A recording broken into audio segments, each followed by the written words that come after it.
और उसके सामने अगर आप देखोगे जो प्राइवेट प्लेयर्स है जैसे एचडीएफसी, जो 4 प्राइस टू बुक पर चलते थे अब वो घट करके 2 से 2.5 प्राइस टू बुक पर आ गए हैं। तो मुझे लगता है कि जो एक round of grating PSU bank में होना था वो ऑलरेडी हो चुका है।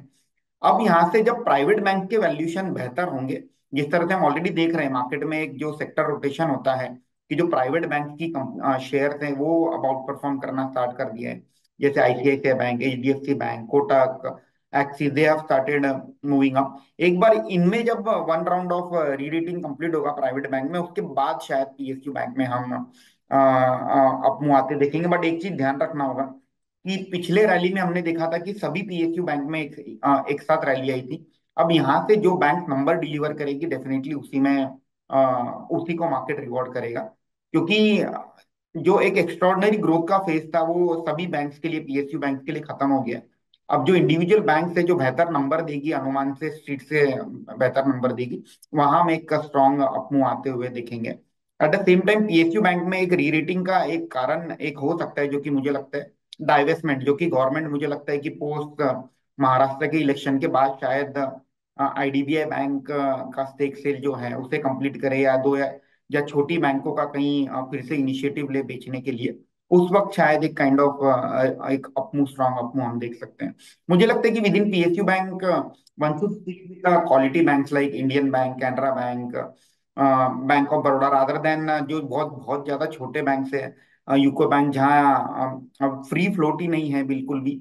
वहां थोड़ा सा अगर अर्निंग में डिसअपॉइंट आएगा तो डेफिनेटली मार्केट उसे पनिश भी करेगा।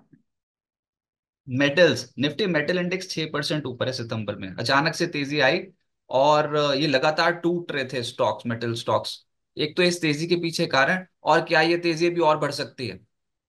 तेजी के पीछे एक ही कारण है Rajat ji, revival in sentiment in China. तो अगर आप देखेंगे चाइना, चाइनीज गवर्नमेंट ने और सेंट्रल बैंक ने जिस तरह से स्टेप्स लिए हैं पिछले एक महीने में to give booster to the Chinese economy, it is like 2008 में जो ग्लोबल फाइनेंशियल क्राइसिस हुआ था उसके बाद, या कोविड में जिस तरह से क्राइसिस हुआ उसके बाद जिस तरह से एक्टिव हुए थे government, central bank to give boost and support to economy, वो उस तरह के स्टेप्स हमने अब चाइना में आते हुए देखे हैं।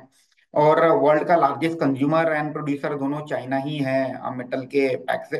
तो एक नैरेटिव जो बिल्डअप हो रहा है कि चाइनीज इकोनॉमी विल रिवाइव, और उसी के चलते मुझे लगता है कि मेटल प्राइसेस में और मेटल स्टॉक में भी अपमूव आया है। तो अगर आप देखोगे आयरन ओर के दाम अब $100 के ऊपर आ गए हैं, जो कि 90 चले गए थे। एल्यूमिनियम के दाम $2600 के आसपास आ गए थे, जो कि 2400 2300 चल रहा था। तो मुझे लगता है कि uptick in metal prices is leading to the rally in the metal stock. And अगर ये जो चाइनीज इकोनॉमी से डेटा अगर पॉजिटिव आना स्टार्ट हो जाता है and coupled with weakening dollar, मुझे लगता है कि मेटल में जो रैली है वो बरकरार रह सकती है आगे जाकर के। सर, ऑटो स्टॉक्स में अभी क्या करना चाहिए? आपने अभी जिक्र भी किया था, टू व्हीलर ऑटो स्टॉक्स में डिमांड बहुत स्ट्रांग देखने को मिल रही है, लेकिन रिकॉर्ड स्तरों पर है। बजाज ऑटो जैसे स्टॉक्स में बहुत स्ट्रांग मोमेंटम बनता हुआ देखा। और इसमें ना थोड़ा मिक्स बैक हो गया, हाल फिलहाल में जो चल रहा था उसको थोड़ा वो पीछे आ गया। जैसे कि टाटा मोटर्स नीचे आया, एमएनएम चढ़ गया रिकॉर्ड स्तरों पर, और अभी हमने मारुति सुजुकी में एक ही दिन में 4.5-5% के आसपास की तेजी बनती देखी। एस्कॉर्ट्स में अब खबर यह है कि वो अपना एनबीएफसी कारोबार शुरू करने जा रहे हैं, जिसमें आरबीआई का सर्टिफिकेशन मिल गया है एस्कॉर्ट्स को, बूटा को। अभी ऑटो सेक्टर में आपको क्या पसंद है, और नतीजे कहां पर अच्छे रह सकते हैं? मुझे लगता है कि ऑटो सेक्टर में बेसिकली न्यूज ड्रिवन अपमूव हम देख रहे हैं। मारुति का जो अपमूव था, डेफिनेटली हुंडई का जो आईपीओ है उसी के चलते मुझे लगता है कि वहाँ एक अपमूव हमें देखने मिला। क्योंकि हुंडई का जो आईपीओ है ये ऐसा अनुमान है कि 27-28 के प्राइस टू अर्निंग मल्टीपल पर आएगा। तो उसको कैचअप करने के लिए मारुति में एक रैली हमने देखी। महिंद्रा एंड महिंद्रा में इनका जो स्कोडा के साथ जो जेवी होने जा रहा है, जो कि न्यूज में था, मुझे लगता है कि मे बी कंज्यूमेट हो जाएगा अगले कुछ दिनों में। उसके चलते एमएनएम में हमने एक अपू आते देखा। और two wheeler as a pack entirely doing well, क्योंकि वहां कहीं ना कहीं एक बहुत रोबस्ट वॉल्यूम ग्रोथ है।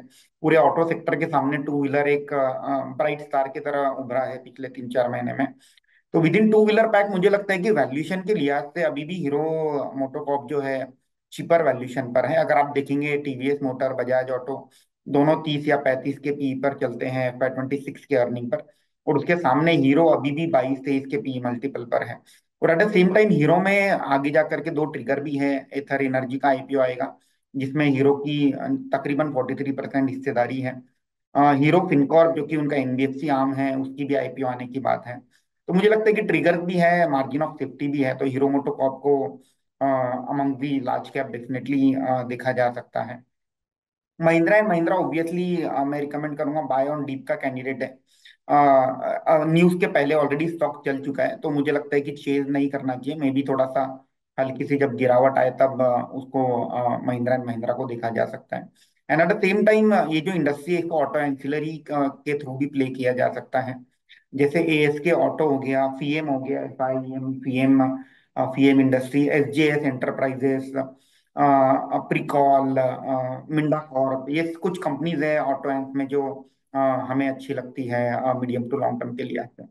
फिर व्यूअर्स नाराज हो जाएंगे। व्यूअर्स, आपने ओला इलेक्ट्रिक का नाम नहीं लिया है, सारा ऑटो सेक्टर गिनवा दिया है। ओला इलेक्ट्रिक में शेयरधारक क्या करें? ओला, मुझे लगता है कि थोड़ा पेशेंस वाली स्टोरी है ये। ये जो स्टोरी है, जैसे आज ही एक न्यूज भी थी जहाँ ओला ने ये कहा कि जो डायरेक्ट टू कंज्यूमर जो मॉडल है उससे अब वो हट करके जो नॉर्मल रिटेलर वाला मॉडल है, जिसमें वो नेटवर्क पार्टनर बनाएंगे, फ्रेंचाइजी अपॉइंट करेंगे, और 600 650 पार्टनर उन्होंने ऑलरेडी ऑनरोल कर लिए हैं, और अहेड ऑफ दिवाली 1800 पार्टनर लेके जाएंगे। तो मुझे लगता है कि वर्क इन प्रोग्रेस है ओला में, डेफिनेटली वैल्यूएशन काफी ऊंचे हैं। मतलब अगर मैं ओला के वैल्यूएशन और हीरो के वैल्यूएशन को कंपेयर करूं तो डेफिनेटली हीरो मुझे चीपर लगती है आज के डेट में। ओला में मुझे लगता है कि दो इंपॉर्टेंट इवेंट जो सबको ट्रैक करना चाहिए वो है। बिस्तक आपके लिए लाया है प्रीमियम मेंबरशिप प्रोग्राम, जहां आपको मिलेंगे कई सारे फायदे, जिनमें मार्केट न्यूज़लेटर, लाइव चैट पर आपके सवालों के सबसे पहले जवाब, मार्केट आउटलुक, वीकेंड पर मार्केट स्कैन, एंकर्स के साथ चैट और भी बहुत कुछ।